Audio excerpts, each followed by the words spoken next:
dia pessoal, dando sequência ao nosso conteúdo do dia. Vamos iniciar agora a nossa aula de história, tranquilo? Semana passada já conversamos, já até deixei no canal uma aula sobre a pré-história, tá? Explicando um pouquinho sobre a origem do homem, sobre a origem dos nossos primeiros homens das cavernas, nossos hominídeos, como que eles evoluíram. Até tem lá na videoaula, para quem ainda não assistiu, algumas imagens dessa evolução, da descoberta do fogo, do período paleolítico, neolítico, da idade dos metais, até o processo evolutivo também intelectual desse homem para chegar à continuidade da sua evolução. Falamos também no final da aula passada, só para a gente recapitular, para poder entrar na aula de hoje, que a partir do momento do período neolítico, o homem das cavernas se tornou sedentário, né? O que era o sedentário? Ele largou o nomadismo, de ficar andando de um lugar para o outro, e começou a viver em comunidades, né? Começou a distribuir as tarefas, começou a ser liderado pelo seu líder, podemos dizer assim, o seu chefe, né, do clã, e começou a produzir o seu próprio alimento, enfim, começou a viver em comunidade. Essa vivência comunitária do nosso hominídeo, do nosso homem que está em constante evolução, vai dar início ao que nós vamos falar hoje, que foram as primeiras grandes civilizações. Tudo que nós vemos até aqui, esse período que a gente vai começar a falar agora, nada mais era que uma formação tribal, onde pessoas se reuniam para produzir o seu alimento, para sobreviver, e começavam aí a uma distribuição de tarefas, uma organização social que iria dar início às grandes civilizações, tá? Nós vamos falar hoje sobre as primeiras civilizações, tá?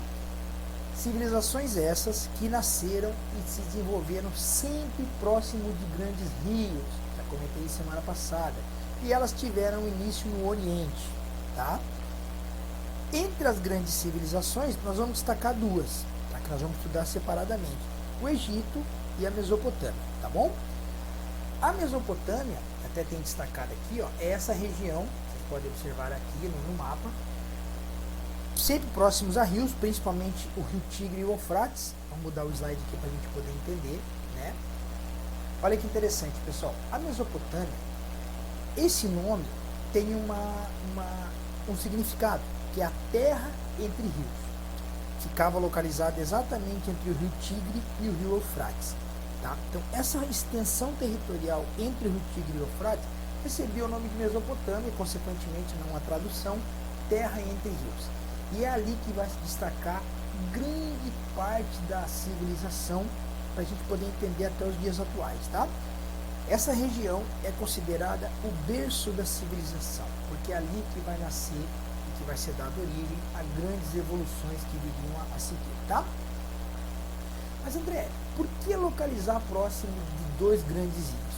Bom, uma questão de sobrevivência.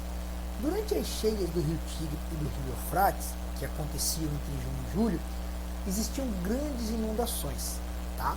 Essas inundações eram importantes para a fertilização do solo, que consequentemente depois iriam ser utilizadas, né, essa fertilização para a produção de grãos, de frutos, enfim, e teriam como objetivo a sua sobrevivência. Então as inundações dos rios eram extremamente importantes, principalmente para a fertilização do solo, que, lógico, na sequência seria utilizado na agricultura. Por isso a importância de viver próximo a grandes rios, tá?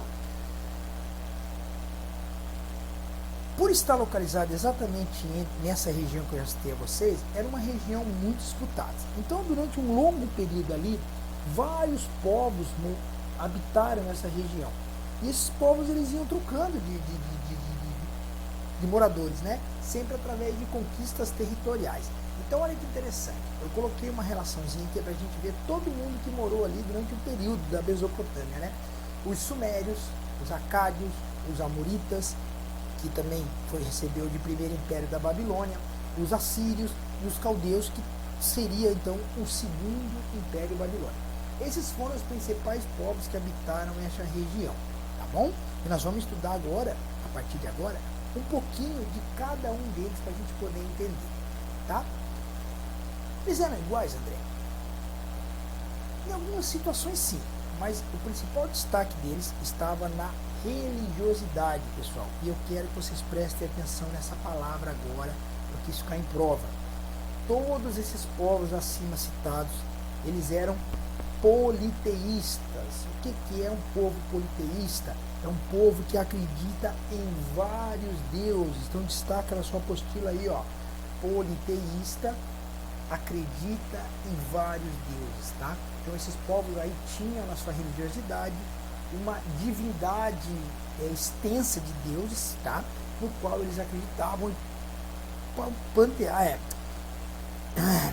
organizavam a sua vida baseado nessa religiosidade, tá? Então grava esse nome, politeísta, crença em vários deuses, tá bom?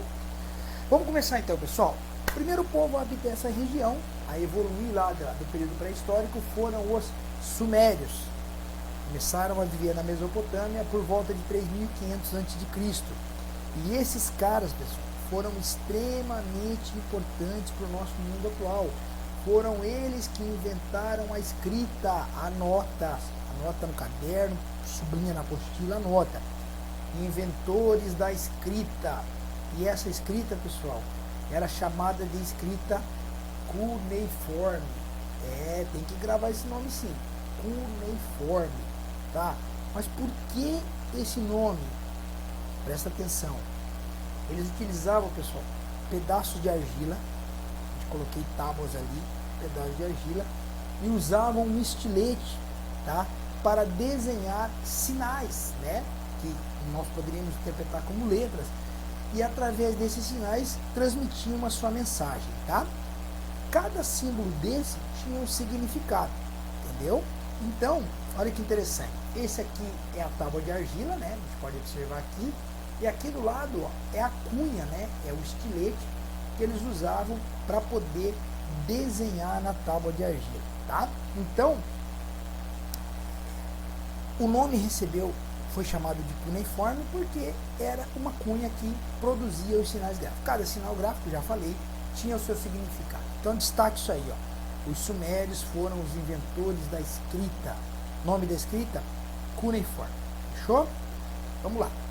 O que mais que esses caras fizeram de importantes? Foram eles, pessoal, que introduziram a roda nos veículos da época. A roda já havia sido inventada, lógico, mas com poucas utilidades. E os sumérios, devido à sua inteligência muito desenvolvida naquele momento, introduziram essas rodas nos veículos, tá? Aí você fala para mim, pô, pai da povo. Exatamente. Só que internamente, pessoal, havia alguns conflitos que marcaram o período de vivência dos sumérios na Mesopotâmia. E essas guerras internas enfraqueceram o sistema político dos sumérios, facilitando, pessoal, a invasão da região. O povo que decidiu invadir e tomar a Mesopotâmia dos sumérios foram os acádios. Quando os acádios invadiram a região, os sumérios estavam enfraquecidos, claro, e aí foi mais fácil tomar a região. Fim do período sumeriano naquela região, inicia-se então o período acadiano, né? Os acádios é que vão morar e que vão desenvolver a região a partir de agora. Olha que interessante, os acádios vivem na Mesopotâmia de 2550 a.C. a 2300 a.C. Pouco tempo também, tá, pessoal? Não foram tanto assim. Tomaram a região e conquistaram todas as cidades da Suméria, tá? Ou seja, acabaram, dizimaram por total o Império Sumeriano, tá? Além disso, expandiram a Mesopotâmia, tá? Ao norte e dominaram toda a região. Regiões que até então ainda eram sem algum domínio de determinado povo. Os acádios pegaram essa região e transformaram toda a Mesopotâmia em Império Acadiano, tá? Só que, como eu falei a vocês, tá? Seu reinado não durou muito e por volta de 2000 a.C., os amoritas, tá? Tomaram a região e expulsaram da Babilônia os acádios. Mas não fizeram nada de importante, nada que mereça nosso destaque aqui no curso, tá, pessoal? A passagem dos acádios pela Babilônia, a não ser o destaque que nós já demos aqui, que foi aumentado em pé, tá? 2000 a.C., chega na região os acadianos, os amoritas, ou então os babilônicos. Olha que interessante esses caras. Esses caras têm coisa para contar, pessoal. Os amoritas eram chamados de babilônios, tá? E tinha um líder, pessoal, que era teoricamente invejado e admirado pelos seus seguidores. O nome desse líder era Hammurabi, tá? Em 1792, Hammurabi já havia expulsado os acadianos da Mesopotâmia e terminou essa conquista tomando todo o império a seu favor, fundando então o primeiro império babilônico. Só que o Hammurabi era um cara inteligente. Ele percebia que ter muitas terras não lhe dava sinal de poder, né? O que lhe dava sinal de poder era o quê? Manter o domínio sobre aquilo que ele já tinha. Vamos tentar entender isso. Não adiantava conquistar e não garantir esse poder, não formar um império consolidado. Então Hammurabi decidiu, pessoal, criar algumas leis que pudessem impor o seu poder e garantir a obediência de quem? Dos seus seguidores, né? Do seu povo. Então, para isso, ele cria um código, pessoal. Grave esse nome aí, o Código de Hammurabi, tá? Uma espécie de regras, de leis, né? Que deveriam ser seguidas por todos os babilônios. Só que até aí você vai falar para mim, isso é natural, todos nós temos isso, com certeza. Só que o Código de Hammurabi era baseado, pessoal, na lei de Talião. Você já ouviu falar assim, o famoso olho por olho, dente por dente. Essa era a base do Código de Hammurabi. Cai em prova isso, André? Pode cair. Então anota, tá? Anota. Código de Hammurabi, princípio do código, lei de Talião. Olho por olho, dente por dente, tá? E aqui eu coloquei alguma coisinha para vocês darem uma olhadinha aí, e como é que funcionava mais ou menos o Código de Hammurabi. Olha que interessante, pessoal. Se o filho bater com as mãos de seu pai, as suas mãos serão cortadas. Se um homem tomar a sua mulher e não estabelecer com ela o contrato, essa mulher não será sua esposa. Se um homem cegar o olho de um homem livre, terá também o seu olho furado. Se furar o olho de um escravo, terá que pagar a metade do valor para o seu dono. Se o médico tratar com uma faca de metal a ferida de um escravo e lhe causar a morte, deverá ressarcir o dono do escravo com o outro escravo, né? E assim por diante, havia ali uma série de leis que deveriam ser seguidas pelos babilônicos, tá, pessoal? Foi esse o principal destaque desse período. A inteligência de Hammurabi e a rigidez com que ele controlava os seus seguidores através do seu código, tá? Em 1800 a.C., o Império Babilônico, então, será conquistado e em seu lugar, pessoal, chegam os assírios, tá? O próximo povo que vai dominar a Babilônia. Vamos ver o que os assírios tinham de tão interessante nisso aí, pessoal. Os assírios eram extremamente guerreiros, tá? Tinham um poderoso exército, e isso é interessante a gente destacar, porque foi o primeiro exército organizado do mundo. Antigo, lógico, né? Até aquele momento nenhum exército era tão organizado. O segredo da sua eficácia militar estava no uso do ferro. Lembra que a gente falou lá na Idade dos Metais que o último grande artefato de metal descoberto pelo homem foi o ferro, né? E todas as armas assírias eram feitas à base de ferro, arma, escudo, capacete, enfim. E isso dava ao seu exército um poderio militar enorme, entendeu? Tá? Consequentemente, tinham carros velozes, os cavalos também utilizados ali para puxar esses carros. E o mais interessante, pessoal, era a maneira com que o exército assírio trabalhava nas conquistas. Olha que interessante. Saqueavam os povos conquistados, obrigavam o pagamento de tributos para isso, e aí vem o principal: os guerreiros assírios eram extremamente cruéis. Além de roubar a população, normalmente, quando conquistavam uma determinada região, massacravam as populações dominadas. Tá? Essa crueldade imposta pelo exército assírio transformou eles no exército mais temido até aquele momento no mundo antigo. Tá? Tudo isso baseado, claro, no conhecimento que vinha, né, evoluindo para fabricar as suas armas de guerra. Tá? Em 612, mesmo com todo esse aparato militar, os assírios foram dominados, tá, pessoal? 612 a.C., os caldeus, e aí vem um destaque importante, eu coloquei no slide, aliado de seus medos, resolveram destruir as principais cidades assírias. O que isso quer dizer, pessoal? Os caldeus, assim como todos os povos da região, tinham um certo medo dos assírios, né? Como eu já destaquei a vocês, devido à sua força militar.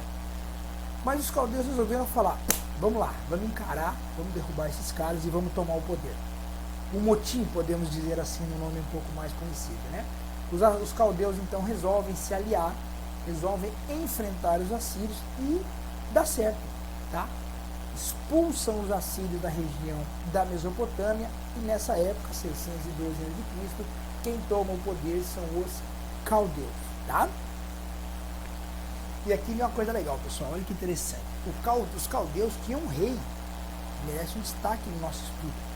Nabucodonosor, um cara extremamente inteligente também, que além de conquistar toda a Mesopotâmia, né, que já havia sido conquistada pelos acádios, como toda a região, ainda ultrapassou os territórios e conquistou algumas regiões próximas da Mesopotâmia, tá?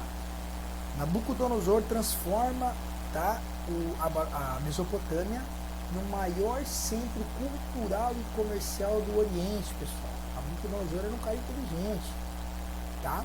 Além disso, constrói o Jardim Suspenso da Babilônia, presente esse para sua esposa, e que durante muito tempo foi considerado uma das 7 maravilhas do mundo, e também constrói a Torre de Babel, que eu já vou falar um pouquinho mais para vocês, tá?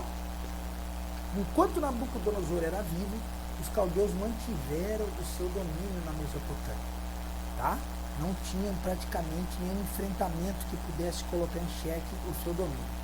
Após a morte de Nabucodonosor, não havendo sucessor à sua altura, a decadência do Império Caldeu começou, tá, pessoal? A partir de então, com o fim do Império dos Caldeus, toda aquela região da Mesopotâmia começou a entrar em xeque, começou a desaparecer, ou seja, começou a ser conquistada por pequenos grupos, não tendo mais uma grande civilização de destaque naquela região, tá? Então, tudo isso que a gente falou até agora, durante milhares de anos, tomaram conta da região. Com a morte de Nabucodonosor e com o fim do Império Caldeu, não tivemos nenhum destaque de nenhuma grande civilização naquela região. E sim a formação de pequenos grupos que começaram a habitar ali e dar sequência na evolução, tá? Por ali. Então, vou destacar, os caldeus foram o último grande império da região mesopotâmica. Eu coloquei aqui para vocês uma fotinha do Jardim Suspenso da Babilônia. Nabucodonosor deu de presente para sua esposa, né? Um pai muito cavalheiro, né? Resolveu presentear a sua esposa. E além disso, pessoal, ele constrói a Torre de Babel. Para quem não sabe, a Torre de Babel é um zigurate, tá? O zigurate era exatamente esse tipo de construção aí, que tinha como objetivo cultuar os deuses, tá, pessoal? Normalmente no alto dessas torres era feito ali uma espécie de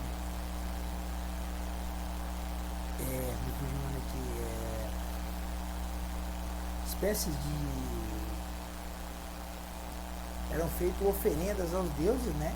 Então, a Torre de Babel era extremamente grande, porque na visão politeísta da época, quanto mais alto o zigurate, mais próximos dos deuses eu estaria, entendeu? Então, essa é a principal objetivo. Então, a Torre de Babel foi, sem dúvida, o maior zigurate do mundo antigo, né?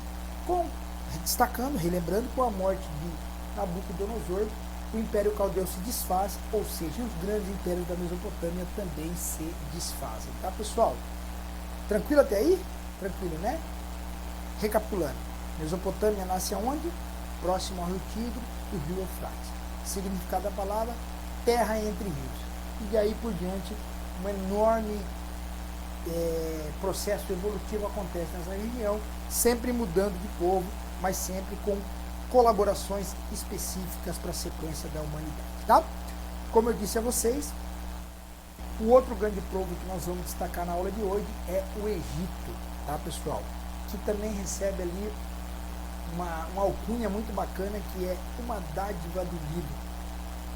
Por que isso? Porque a civilização egípcia se desenvolveu às margens do rio Nilo, que é considerado até hoje o rio mais comprido do mundo, pessoal, e fica entre o deserto do Saara e a Arábia, tá? Então, bem próximo a esse rio, uma grande civilização iria se nascer e se desenvolver com o nome de Egito, tá? O que nós vamos destacar do Egito, pessoal? Claro que não dá para destacar tudo, porque é muita coisa, mas vamos tentar algumas coisas só para o nosso curso aqui, tá? A sociedade egípcia era pautada numa espécie de pirâmide, não muito diferente das sociedades atuais, tá? No topo da pirâmide, pessoal, estava o faraó. A palavra faraó significa descendente direto dos deuses. Então, na visão do faraó, ele era uma divindade. E ele era um representante divino dos deuses, tá? Portanto, ele era a autoridade suprema no Egito. Logo abaixo, nós tínhamos os nobres e os sacerdotes, que não tinham nenhum tipo de obrigação social. Estavam ali apenas para cumprir um papel. Logo abaixo, os soldados, que era a força militar do Império. Então, haveria um respeito muito grande pelos soldados. Logo abaixo, os escribas, que eram quem dominava a leitura e a escrita. Isso eram poucas pessoas, é bom que se destaque isso, tá, pessoal? Nem todo mundo lia e escrevia. Então, as poucas pessoas que se destacavam nessa arte tinham um papel relevante na sociedade, tá? Logo abaixo dos escribas, nós temos os comerciantes, né, homens livres. Logo abaixo, os artesãos e os camponeses, um pouquinho mais abaixo. E na base da pirâmide, os escravos que tinham, pessoal. E aí é uma coisa interessante, se você levar uma análise, até a parte dos escribas, tá? Eles não tinham nenhuma produção de renda, eles não produziam dinheiro, eles não conseguiam fazer dinheiro. Quem sustentava o topo da pirâmide era dos comerciantes para baixo, através do quê? Do pagamento de tributos, entendeu? Qualquer semelhança é mera coincidência, né? Então, os egípcios tinham essa estrutura social, pessoal. Faraó, nobres, sacerdotes, soldados, escribas, vivendo em uma posição privilegiada, comerciantes, artesãos e camponeses sustentando esse topo da pirâmide, e logo abaixo os escravos que não tinham renda, eram apenas trabalhadores ali, né, escravizados. Interessante essa informação. Para ser escravo no Egito, havia duas maneiras, pessoal. Ou você era conquistado, determinado povo conquistado e escravizado, ou você era escravo por dívidas. Eu acredito que todo mundo que está assistindo agora pensou, eu seria escravo fácil no Egito, né? Por dívidas, pessoal. Dívidas que você contraiu e não conseguia pagar, você era escravizado também para realizar esse pagamento, tá? Então essa era a sociedade egípcia, tá? Vamos seguir. Pessoal, a escrita egípcia, olha que interessante isso aí, ó. Evoluiu muito aí da escrita cuneiforme, né? Dos sumérios para cá, né? A escrita egípcia era mais ou menos dessa maneira que vocês estão vendo aí, pessoal. Eu coloquei no slide aqui, ó, para a gente poder entender. Opa, peraí que me perdi aqui, pessoal, desculpa. Peraí, vamos voltar aqui.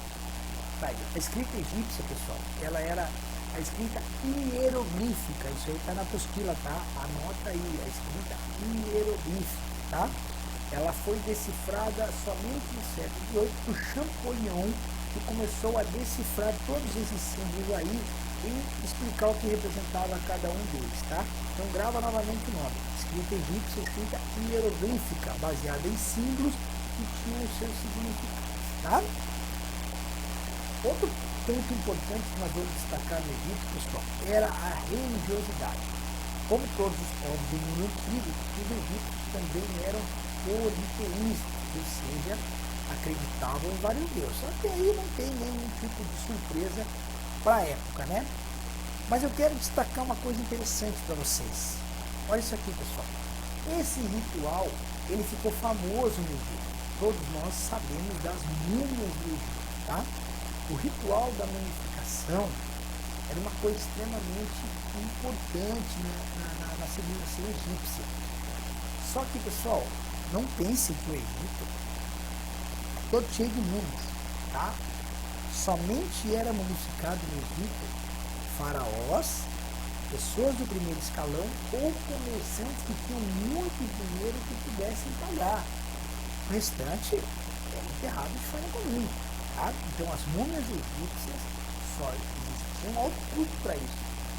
E agora, olha que interessante, eu vou contar um pouquinho para vocês como é que funcionava esse processo.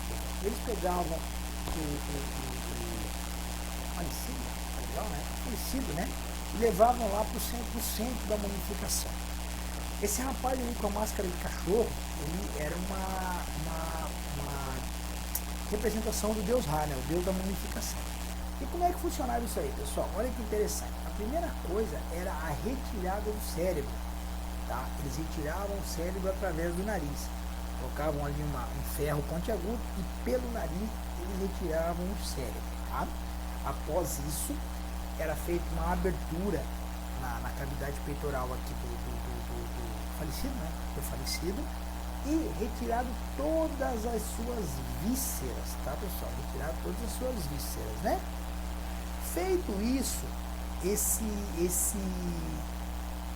defunto falecido era colocado em um sal, uma espécie de sal chamado de natrão, e era deixado ali por 40 dias, com o objetivo de retirar toda a umidade do corpo.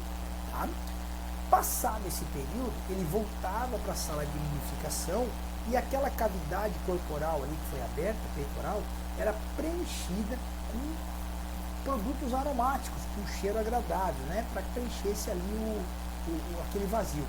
Feito isso, eles enrolavam em faixas e levavam o falecido, a múmia, né, para o sarcófago, pessoal, entenderam? Então esse processo era feito praticamente todas as vezes que havia mumificação, tá?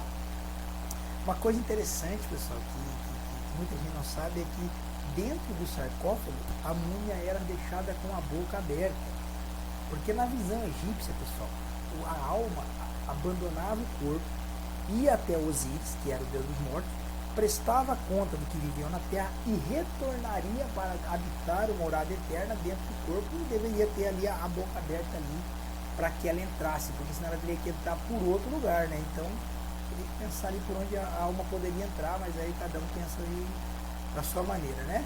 Então, pessoal, esse ritual de mumificação ficou muito famoso.